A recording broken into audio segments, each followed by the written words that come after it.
2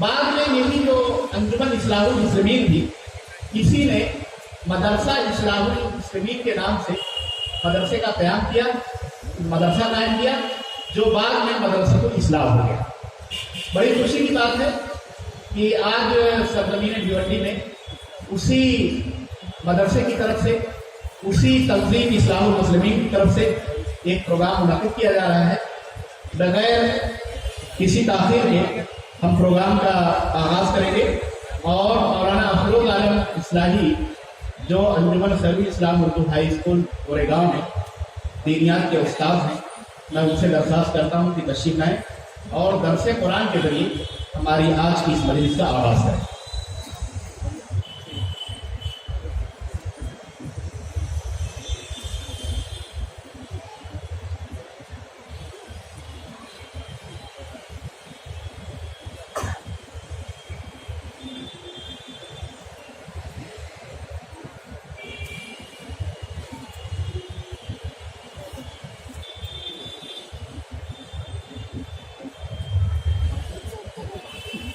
السلام علیکم ورحمۃ اللہ وبرکاتہ۔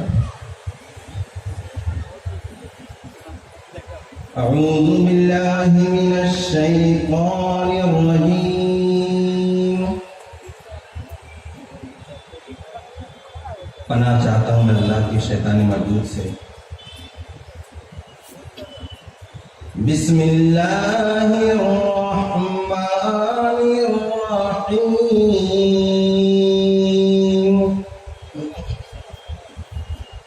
شروع اللہ کے نام سے جو بڑا مہربان، انتہائی رحم فرمانے والا ہے۔ الف لام میم۔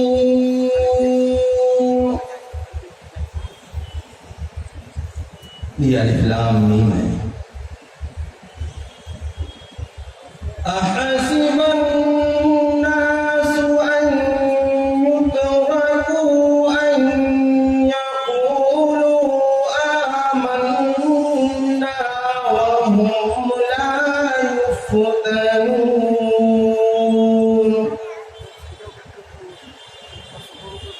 کیا لوگوں نے یہ گمان کر رکھا ہے کہ محض یہ کہہ دینے سے وہ چھوٹ جائیں گے کہ ہم ایمان لے آئے اور وہ آزمائے نہیں جائیں گے؟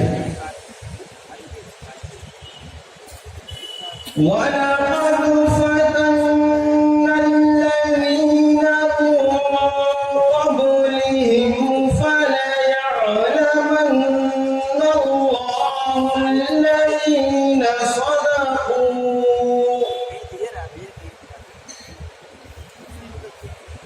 فَلَيَعْلَمَنَّ اللَّهُ الَّذِينَ صَدَقُوا وَلَيَعْلَمَنَّ الْكَاذِبِينَ۔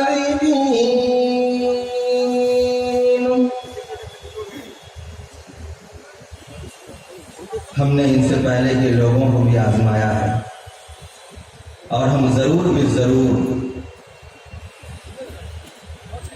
جھوٹے اور سچے میں تمیز کر دیں گے۔ ام حسب الذین یعملون السیئات ان یسبقونا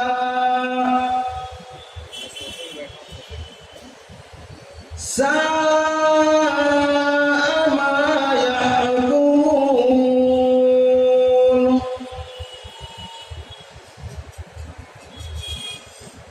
کیا جو شرارتیں کر رہے ہیں انہوں نے یہ گمان کر رکھا ہے کہ وہ ہمیں عاجز کر دیں گے؟ کتنا برا فیصلہ وہ کر رہے ہیں۔ من كان يرجو لقاء الله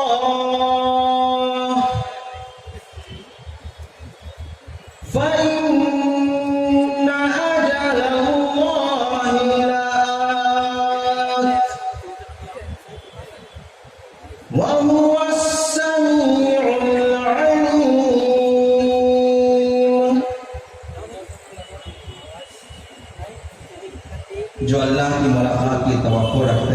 لئیے بابا سے چیک کرتا تو وہ یہ جان لے کہ اللہ کا متعین کردہ وقت آگے رہنے والا ہے. تھوڑی نہ لے گئی.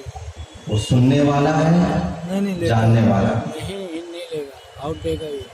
وَمَن جَاهَدَ فَإِنَّمَا يُجَاهِدُ لِنَفْسِهِ کنیکشن الگ الگ ہے. إِنَّ اللَّهَ لَغَنِيٌّ عَنِ الْعَالَمِينَ.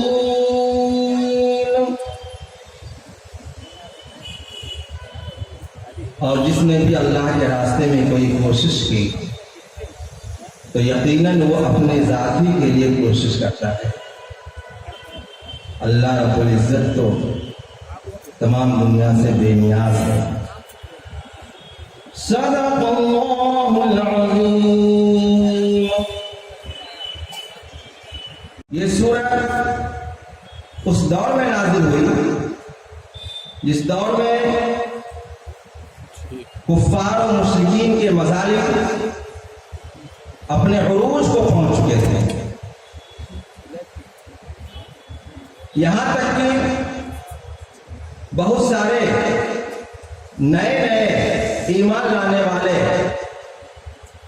اسلام قبول کرنے والے اللہ کے رسول صلی اللہ علیہ وسلم کے پاس آ کر شکایتیں کرتے ہیں کہ یہ کیا مصیبت ہم پہ آن پڑی ہے. اگر دین اسلام سچا دین ہے، قرآن اگر اللہ کی کتاب ہے، تو اس پر ایمان لے آنے میں، اللہ کو ایک مان لینے میں، اپنے آبا و اجداد والے دین سے ہٹ کر ایک نئے دین کو قبول کر لینے میں اتنے مظالم ہم پہ کیوں ڈھائے جا رہے ہیں؟ تو اللہ رب العزت نے ان آیات کے ذریعہ ایسے لوگوں کی تسلی کا سامان کیا اور انہیں تاریخ کے حوالے سے بتایا گیا کہ یہ جو کچھ بھی ہو رہا ہے یہ محض آج کی بات نہیں ہے یا آج کے لوگوں کے ساتھ نہیں ہے. آپ دیکھیں پہلی آیت ہے الف لام میم، یہ حروف مقطعات میں سے ہے. یہ کیا ہے، ان کے معنی اور مفاہیم کیا ہے، تفسیر کے تعلق سے میں درخواست کروں گا کہ آپ مولانا امین حسن اصلاحی صاحب کی تدبر قرآن جلد اول سورہ بقرہ کی تفسیر دیکھیں. یہاں اس کا موقع نہیں کہ بحث کی جائے اس پہ. دوسری آیت ہے احسب الناس ان يتركوا ان يقولوا آمنا وهم لا يفتنون. کیا لوگوں نے یہ سوچ رکھا ہے، گمان کر رکھا ہے کہ محض یہ کہہ دینا کہ ہم اللہ پر ایمان لے آئے ہو گیا ان کا امتحان، وہ آزمائے نہیں جائیں گے؟ مطلب یہ ہوا کہ آزمائش نصیب ہوگی، آزمائے جائیں گے. یہ ایمان کا راستہ، اسلام کا راستہ کوئی آسان ڈگر نہیں ہے. یہ کوئی ایسا سایہ دار راستہ نہیں ہے جس پہ ٹھنڈے ٹھنڈے چل کر آپ جنت تک پہنچ جائیں. اس میں مشکلات آئیں گی، پریشانیاں آئیں گی، مصائب اور مسائل آئیں گے، کبھی اپنوں کی طرف سے، کبھی غیروں کی طرف سے، کبھی دشمنان اسلام کی طرف سے. اس میں کھڑا اترنا ہے. یہ اسلام کا راستہ کوئی آسان راستہ نہیں. اسی کو کسی شاعر نے بڑے اچھے انداز میں کہا تھا، یہ قدم قدم بلائے سوادے کوئی جانا، یہ قدم قدم بلائے سوادے کوئی جانا، وہ یہیں سے لوٹ جائے جسے زندگی ہو جائے. تو اس میں مشکلات آئیں گے، مسائل آئیں گے، اس پر صبر کی ضرورت ہے، اس کا ڈٹ کر مقابلہ کیا جائے گا.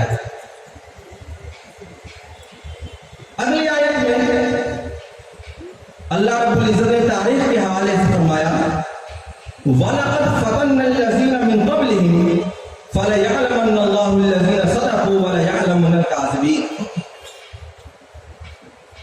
کہ ہم نے آج سے پہلے کے لوگوں کو بھی آزمایا تھا، اور یہ ہماری سنت رہی ہے،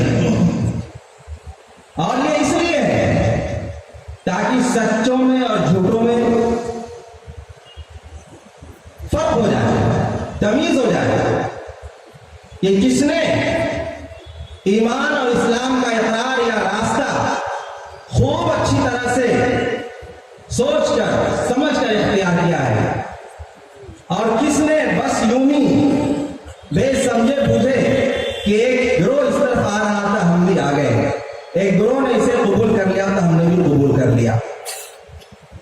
روایات میں آتا ہے کہ ایک مرتبہ کسی صحابی نے اللہ کے رسول صلی اللہ علیہ وسلم سے شکایت کی کہ اللہ کے رسول صلی اللہ علیہ وسلم ہم پر بڑے مظالم آ رہے ہیں، ڈھائے جا رہے ہیں۔ آپ حضرت صہیب رومی کے واقعہ کو پڑھیے، حضرت خباب بن ارد کے واقعہ کو پڑھیے، حضرت یاسر کے واقعہ کو پڑھیے، حضرت سمیہ کے واقعہ کو پڑھیے۔ یہ واقعات یہ بتانے کے لیے کافی ہوں گے کہ کیسے کیسے مظالم آئے۔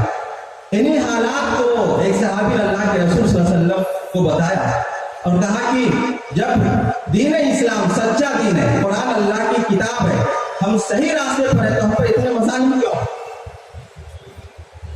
تو اللہ کے رسول صلی اللہ علیہ وسلم نے فرمایا کہ تم سے پہلے کی امتیں ایسی گزری جن پر حالات بڑے سخت آئے، اس سے بھی زیادہ سخت حالات آئے۔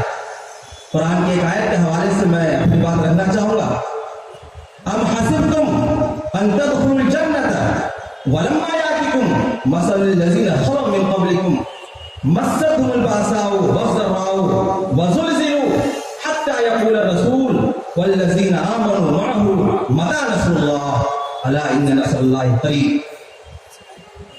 کیا تم نے یہ گمان کر رکھا ہے کہ تم کو جنت کا پروانہ یوں ہی مل جائے گا؟ حالانکہ ابھی تمہارے اوپر ان جیسے لوگوں کے حالات نہیں آئے جو تم سے پہلے گزر چکے ہیں۔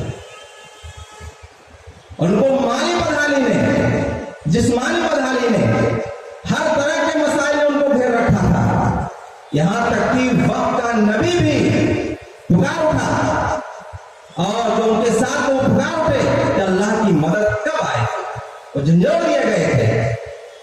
جب اس طرح کے حالات آتے ہیں اور حالات کا مردانہ وار مقابلہ کیا جاتا ہے، تب اللہ کی مدد کی ندا آتی ہے اور کہا جاتا ہے الا ان نصر اللہ قریب، آگاہ ہو جاؤ، قریب ہے کہ اللہ کی مدد آ جائے، ذرا اور حالات کا مقابلہ کرو۔